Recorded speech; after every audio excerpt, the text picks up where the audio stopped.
The cold October wind carried the faint scent of decaying leaves and damp earth, mingling with the whispers of Halloween anticipation. On the outskirts of Willow Creek, an aging Victorian mansion loomed in silence, its towering spires stabbing at the starless sky. For decades, the house had been a source of fear and fascination, cloaked in tales of strange occurrences, ghostly apparitions, and inexplicable disappearances. Locals called it the Blackthorn Estate, but tonight, it bore a new title: Willow Creek's Scariest Haunted House Experience. The story began innocuously, as such tales often do. 5 friends, Emma, Tyler, Grace, Noah, and Brooke, stood at the edge of the property, gazing up at the grand but crumbling mansion. Each of them held a glossy black invitation, embossed with silver lettering that promised an unforgettable night of terror. They had laughed when the invitations mysteriously appeared on their doorstep earlier that week, assuming it was part of a promotional stunt for Halloween. "Only those who dare will survive," read the cryptic tagline on the bottom of the card. It seemed cheesy at the time, but standing here now, with the mansion looming before them like a sentinel of doom, the line took on an ominous weight. "Let's get this over with," Tyler muttered, pulling his jacket tighter against the wind. His bravado had faltered under the mansion's oppressive presence, but pride wouldn't let him back out. The gate groaned open as if it had been expecting them, revealing a gravel path that wound its way to the front steps. The friends exchanged uneasy glances before Emma, the boldest among them, took the first step.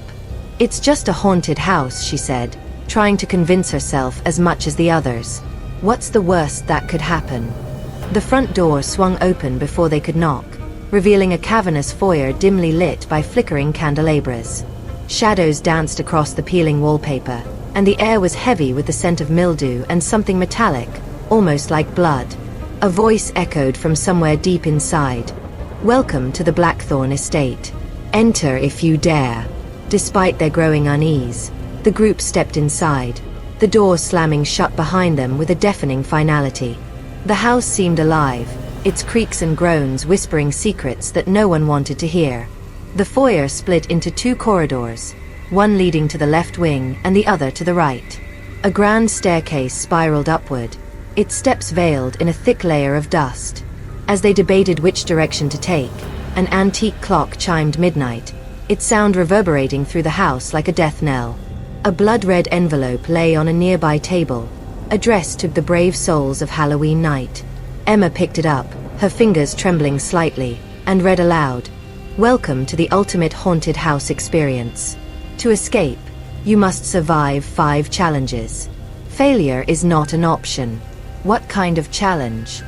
Grace asked, her voice quivering. The answer came in the form of a low growl emanating from the left corridor. It was guttural, inhuman, and far too close for comfort. Without waiting for a consensus, Emma grabbed a candlestick from a nearby sconce and led the group toward the sound. The corridor stretched endlessly, its walls lined with portraits of grim-faced figures whose eyes seemed to follow them. Then they saw it, a heavy wooden door at the end of the hall, carved with intricate symbols that seemed to writhe under the candlelight. A placard above it read, "Face your worst fear." Brooke hesitated, her hand clutching Noah's sleeve. "Maybe we should turn back." "Turn back to what?" Noah replied, gesturing to the locked front door. "We're here now. Let's just get this over with." Emma pushed the door open, revealing a room bathed in crimson light. It was circular, with walls lined in mirrors that distorted their reflections into grotesque shapes. In the center stood a pedestal, atop which rested an ornate box. "Open it," Tyler said, his voice devoid of the confidence he'd tried so hard to project earlier. Emma approached cautiously, lifting the lid to reveal 5 keys, each attached to a piece of paper. The notes bore their names, along with cryptic riddles. "To unlock your freedom, you must confront what binds you most. The truth lies within." The room shifted violently, the mirrors rippling as if they were made of liquid. The distorted reflections reached out, clawing at the air, and then one by one, the group vanished, leaving Emma alone. She stood frozen, staring into the largest mirror. Instead of her own reflection, she saw a child, her younger self, cowering in a dark closet. The girl's face was streaked with tears, and her small hands clawed at the door, begging to be let out.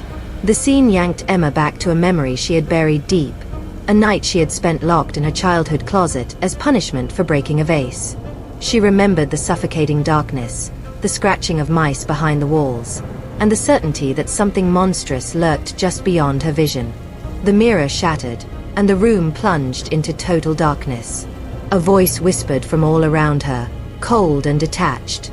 "You left her there. You left yourself there." The air thickened, pressing down on her chest. Shadows coalesced into a figure with hollow eyes and outstretched arms. It lunged at her, and Emma screamed, swinging the candlestick wildly. The metal passed through the shadow without resistance, and icy hands clamped around her throat. "Say it," the voice hissed. "Admit what you've done." "I was scared," Emma choked out. "I didn't know." The grip loosened, and the shadow melted into the floor. A single key clinked onto the pedestal, bearing her name. Emma's vision cleared as the room returned to its original state, the mirrors intact and the crimson light dimming. She stumbled back into the hallway, clutching her key. The others emerged one by one, their faces pale and their hands trembling. Each held a key, but no one spoke of what they had endured. "We have to keep going," Tyler said finally, though his voice lacked conviction. The group pressed on, moving deeper into the mansion, unaware that the house was far from finished with them. Behind them, the shadows in the mirrors stirred once more, watching, waiting. The group pressed onward, each step through the dim corridors weighted with unease. The air grew colder, heavier, as though the house itself resented their presence. The silence was oppressive, broken only by the faint creaks of the old floorboards beneath their feet. The five friends clutched their keys like lifelines, though none dared to speak of what they had endured to obtain them. Ahead, the hallway opened into a cavernous chamber. A grand chandelier hung from the ceiling, its crystals smeared with grime. The walls were adorned with faded tapestries, their patterns obscured by years of neglect. At the center of the room stood another wooden door, this one flanked by two statues of grotesque figures with hollow eyes. Above the door, a plaque read, "The Wages of Sin." Grace hesitated, glancing back down the corridor they had come from. "Maybe we've done enough. We have the keys. We could try forcing the front door." Noah shook his head. "You saw how it locked behind us. This house isn't going to let us leave unless we play by its rules." Emma, still pale from her earlier ordeal, stepped forward. "We've already come this far. Let's get it over with." Tyler pushed open the door, and they entered cautiously. The room beyond was entirely different from the first. It resembled a macabre courtroom, with a raised dais at the far end and rows of decrepit wooden benches. The walls were lined with shelves crammed with dusty books, their spines cracked and titles illegible. As they moved further inside, the door slammed shut behind them, sealing them in. A cold, guttural laugh echoed through the chamber, and the air vibrated with unseen malice. A heavy tome rested on the dais, its cover adorned with the same writhing symbols they had seen on the first door. As they approached, the symbols glowed faintly, pulsating like a heartbeat. A voice, low and authoritative, filled the room. It seemed to emanate from everywhere at once. "Step forward and confess. Only the truth will set you free. Confess." Brooke whispered, her voice trembling. "Confess what?"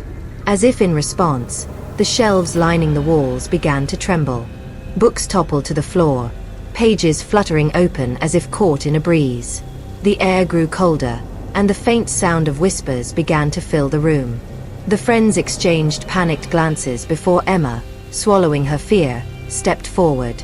"What do you want from us?" she demanded, her voice echoing through the chamber. The voice replied, its tone devoid of sympathy. "Confess your sins, or they will consume you." The lights dimmed, and shadows began to form at the edges of the room. They coalesced into figures, tall, gaunt, and featureless, their hollow eyes fixed on the group as they moved closer, silent but menacing. Before anyone could react, Tyler was pulled forward, an unseen force dragging him to the center of the room. He thrashed against it, but his struggles were futile. The shadowy figures circled him, their movements slow and deliberate. "What is this?" he shouted, his voice breaking. "I didn't do anything." The voice responded with cold precision. "Lies have no place here. Speak the truth." The air shimmered, and a scene materialized before them. It was a memory, pulled from Tyler's mind and projected for all to see. In it, he was arguing with an older man, his boss at the car dealership where he worked. The argument escalated, and Tyler could be seen tampering with the brakes of his boss's car later that night, his face twisted with rage. The scene dissolved, leaving Tyler trembling. "I didn't mean for him to get hurt," he stammered. "I just wanted to scare him. Teach him a lesson." The shadows paused, as if considering his words. Then, with agonizing slowness, one of them reached out, its hand passing through Tyler's chest. He gasped, collapsing to the floor as the shadow withdrew. A key appeared on the dais, marked with his name. The others rushed to his side, but he was already stirring. "I'm fine," he muttered, though his pale face and shaking hands told a different story. No sooner had Tyler risen than Brooke was dragged forward, her scream cutting through the oppressive silence. "No, please, not me." The shadows encircled her, and the same shimmering effect began. This time, the memory showed Brooke in her high school years. She was at a party, laughing with friends, but her laughter turned cruel as she and her group cornered a smaller girl. The victim was in tears, begging for them to stop. The memory ended with Brooke walking away as the girl collapsed to the ground, clutching her chest in anguish. Tears streamed down Brooke's face as the vision faded. "I was just a kid. I didn't know she had a heart condition. I didn't mean for her to," she trailed off, sobbing. The voice repeated its chilling refrain. "Confess your sin." "I was cruel," she choked out. "I wanted to hurt her. I wanted to feel powerful." The shadows hesitated, then released her. She crumpled to the floor as another key appeared on the dais. Noah helped her to her feet, his expression grim. One by one, each of them would face their sins, though they didn't yet know it. The weight of their secrets hung heavily in the air as they exited the chamber, clutching their keys. No one spoke as they walked back into the hallway, their footsteps echoing ominously. The corridor seemed to stretch endlessly, the walls closing in as if the house itself sought to crush them. The faint hum of whispers followed them, growing louder with each step. Finally, they reached another door. This one was smaller than the others, its surface charred and blackened as though it had survived a fire. A single word was etched above it: redemption. Emma placed her hand on the doorknob, her resolve wavering. "This has to be the last one," she said, her voice barely above a whisper. As the door creaked open, a wave of heat rolled out, carrying with it the acrid stench of burning wood and scorched metal. Inside, the room flickered with the glow of firelight, and the sound of distant screams echoed from somewhere deep within. "Do we have a choice?" Grace murmured, her voice trembling. Noah stepped forward, his jaw set in determination. "We face it together." As they entered, the door slammed shut behind them, sealing them in once more. Whatever awaited them beyond this final trial, they knew there was no turning back. The oppressive heat enveloped the group as they stepped into the room marked Redemption. The air was thick with smoke and the acrid scent of burning wood, though no visible flames flickered nearby. The floor was made of charred planks, creaking ominously under their weight, and the walls were covered in scorched, peeling wallpaper. The faint sound of screams echoed through the room, distant yet unmistakable, like cries for help trapped in time. A single object stood in the center of the room, a large iron furnace, its surface glowing faintly red as if embers still burned within. Above it, etched into the wall, was the phrase, "To redeem, you must sacrifice." "What now?" Grace asked, her voice wavering. She looked at the others, but no one answered. Tyler stepped closer to the furnace, peering at the rusted iron door. "This can't be real," he muttered.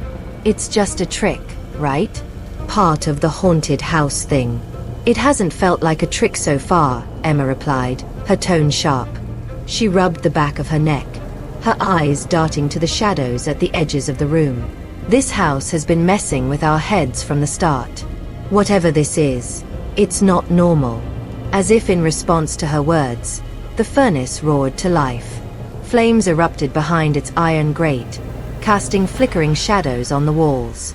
The whispers that had followed them through the mansion grew louder, more insistent, until they resolved into a single voice. "Each of you carries a burden," the voice intoned. "Your redemption lies in the fire." Before anyone could react, the furnace door creaked open, revealing not fire but a swirling void of black smoke. Noah stumbled backward, but an unseen force pushed him forward, dragging him toward the furnace. He clawed at the floor, but the charred wood offered no grip. "Noah!" Brooke screamed, reaching for him, but the same force repelled her, slamming her into the wall. The others could only watch in horror as Noah was pulled into the furnace, vanishing into the swirling darkness. Inside the void, Noah found himself standing in a dimly lit hospital room. The sterile smell of disinfectant filled his nostrils, and the steady beep of a heart monitor echoed in his ears.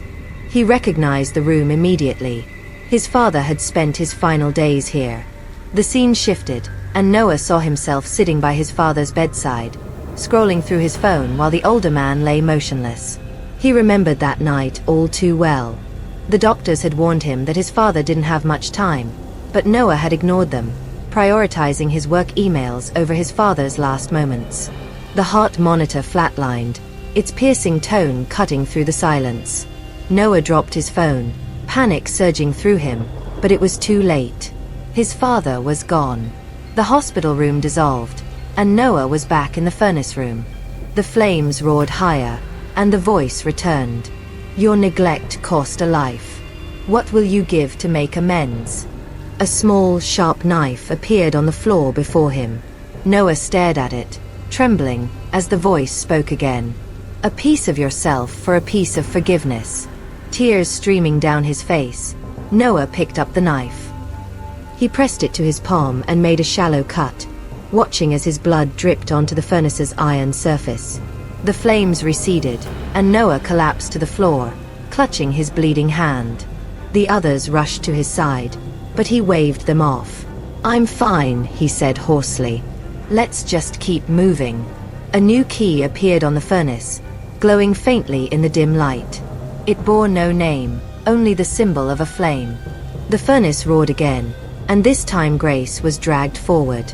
She screamed, digging her nails into the floor, but the unseen force was relentless. Within seconds, she too was swallowed by the void.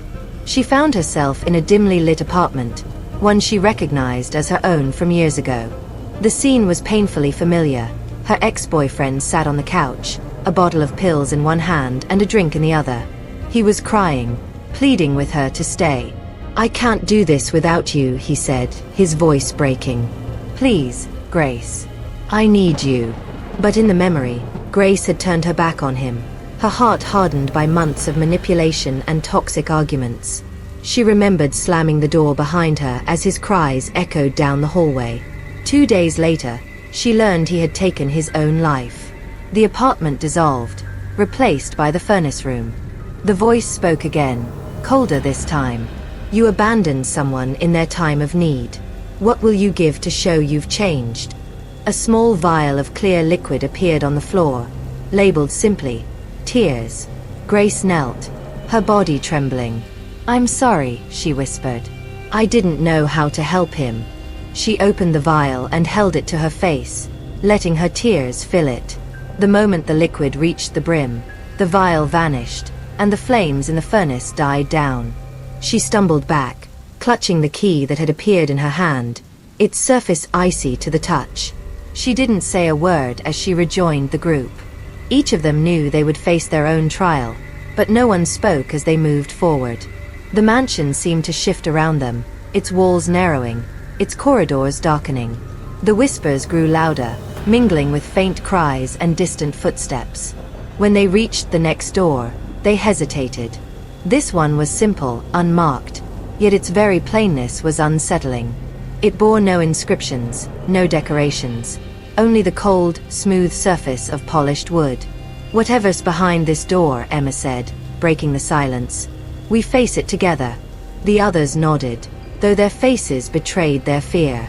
They opened the door and stepped into a pitch-black room, the air thick with the scent of earth and decay. As their eyes adjusted to the darkness, they saw faint outlines of headstones and twisted tree roots. A single grave stood open in the center, its edges crumbling and its depths impossibly dark. Beside it, a figure emerged from the shadows, tall, gaunt, and draped in tattered robes. Its face was hidden beneath a hood, but its skeletal hands gestured toward the grave. "One must enter," it rasped. "To prove your worth, one must descend." The group exchanged panicked glances, but before they could decide, the door slammed shut behind them, leaving them trapped with the robed figure and the waiting grave. The open grave yawned before them, a black pit that seemed to absorb all light. The robed figure stood silently beside it, its skeletal hands clasped and its hollow hood trained on the group. The air was thick with dread, the silence broken only by the distant sound of faint whispers emanating from the pit. "One must descend," the figure rasped, its voice like the scraping of dry bones. "Only the brave may face the truth." The friends exchanged panicked glances, their fear palpable. Emma, ever the one to take charge, stepped forward. "I'll go," she said, though her voice trembled. "We can't just stand here forever." "Emma, no," Brooke said, grabbing her arm. "We don't even know what's down there." "It doesn't matter," Emma replied, shaking free of Brooke's grip. "We don't have a choice. The house won't let us go until we finish this." The robed figure gestured toward the grave, and a rope ladder materialized, unfurling itself into the abyss. Emma took a deep breath, her knuckles white as she gripped the ladder's worn rungs. The group watched in silence as she began her descent, the darkness swallowing her whole. As Emma climbed down, the air grew colder and the whispers louder, resolving into distinct voices. They called her name, accusing, pleading, and mocking. Her feet finally touched solid ground, though the space was pitch black, and the air was damp and heavy. A sudden burst of light illuminated the area, revealing a circular chamber lined with mirrors. But these were not ordinary mirrors. Instead of reflecting her image, they showed fragments of memories, moments Emma had tried to forget. She saw herself as a child, watching her parents argue through a crack in the door. The scene shifted, showing her father storming out of the house, slamming the door behind him. The next memory was of her mother's tear-streaked face as she begged Emma to stay home and help care for her younger siblings. Instead, Emma had chosen to leave for college, desperate to escape the suffocating weight of her broken family. The mirrors shattered simultaneously, the sound deafening. The fragments reassembled on the floor, forming a jagged mosaic that depicted her life's choices. A deep, echoing voice filled the chamber. "You abandoned those who needed you most. The weight of their pain is yours to carry." A stone pedestal rose from the ground, bearing a pair of scales. On one side was a single feather, delicate and pristine. On the other, an empty plate. To leave, you must balance the scales. Sacrifice or remain. Emma's heart pounded as a small, sharp dagger appeared beside the scales. She understood the implication immediately. She would have to give something of herself, her blood, her pain, to tip the balance. Trembling, she picked up the dagger and made a small cut on her forearm. Her blood dripped onto the empty plate, turning it crimson. The scales tipped, and the chamber dissolved. Emma found herself back in the graveyard room, her arm still stinging. She looked at the others, her face pale but resolute. "It's done." The robed figure stepped forward again, its skeletal hand outstretched. "The truth has been faced," it said, its voice quieter now. "But the grave is not yet satisfied. Another must descend." The group froze, their eyes darting to the open grave. Before anyone could speak, Brooke was pulled forward, her scream cutting through the silence. She clawed at the ground, but the same unseen force that had dragged Noah and Grace into their trials now claimed her. The others watched helplessly as she disappeared into the abyss. Brooke landed in a dark, suffocating space that smelled of damp earth and decay. A single spotlight illuminated a wooden chair in the center of the room. On the chair sat a small black notebook, its pages curled with age. She recognized it immediately. It was her old journal, the one she had kept during her teenage years. The sight of it sent a wave of dread washing over her. She had written things in that journal that she never wanted to remember, let alone confront. The voice returned, this time softer, almost coaxing. "Read." Brooke hesitated, but the oppressive silence left her no choice. She opened the journal, flipping to a random page. The words leapt off the page, each line a dagger to her heart. "I hate her. I wish she'd just disappear." She remembered writing those words about her younger sister, Sarah. They had fought constantly, and Brooke had often lashed out in anger. But one fight stood out, the one where she told Sarah she wished she'd never been born. A week later, Sarah had run away from home. The guilt had haunted Brooke ever since. Tears streamed down her face as the journal burst into flames, the ashes swirling around her. The voice spoke again. "Your words have weight. They can wound as deeply as any blade. To leave this place, you must forgive yourself." A mirror appeared before her, reflecting her tear-streaked face. Brooke reached out, her fingers trembling, and touched the glass. It rippled like water, and she felt a jolt of warmth rush through her. The journal's ashes coalesced into a key, which floated into her hand. Brooke climbed back up, her body shaking as she emerged from the grave. The robed figure watched silently, its hollow hood tilted in approval. The group was now exhausted, their spirits fractured by the trials they had endured. But the figure raised one skeletal hand and pointed to the grave once more. "The final truth awaits," it said. "One more must descend." This time, Grace stepped forward without hesitation. Her face was grim, her jaw set in determination. "I'll go," she said, her voice steady. "It's my turn." The others watched as she gripped the rope ladder and disappeared into the darkness. As Grace descended, the graveyard began to shift. The ground trembled, and the headstones cracked and crumbled. The robed figure raised both hands, and the whispering voices grew louder, more frenzied. "What's happening?" Tyler shouted, backing away as the ground beneath his feet began to split. Emma looked around wildly, clutching her arm where the cut still stung. "It's the house. It's changing again." The robed figure turned to them, its voice echoing with finality. "The truth will either set you free or consume you. Choose wisely." The group exchanged terrified glances as the graveyard dissolved, plunging them into darkness once more. The black void consumed Grace as she descended into the grave. Her heart pounded, the weight of everything they had endured pressing heavily on her chest. The faint sound of the others' panicked voices faded behind her as the grave swallowed her whole. When she reached the bottom, she landed in an eerily familiar setting. It was her childhood home. The wallpaper was the same pale blue she remembered, and the scent of her mother's lavender candles lingered in the air. The scene was idyllic, warm, and inviting, until she noticed the darkness pooling in the corners, creeping toward her like spilled ink. A door at the end of the hallway swung open, revealing a room she had tried to forget. The room was her father's study, a place she had rarely entered. The desk was cluttered with papers and an empty bottle of whiskey, and a single lamp cast long shadows across the floor. But what drew Grace's attention was the figure sitting in the chair, a silhouette of her father, slumped over, motionless. The air grew colder as she stepped inside, her legs trembling. Memories flooded back unbidden. Her father's distant demeanor, his sharp words, and the nights he spent locked in this study while the rest of the family tiptoed around him. But the memory that haunted her most was the night he never came out. "Why didn't you check on me, Grace?" The figure spoke, its voice low and filled with sorrow. It didn't move, but its words cut through her like a knife. "You heard me crying, but you left me alone." Tears welled in Grace's eyes. "I was scared," she whispered. "I didn't know how to help you." The silhouette stood, its form towering over her, though its face remained shrouded in darkness. "You knew," it said, its voice rising.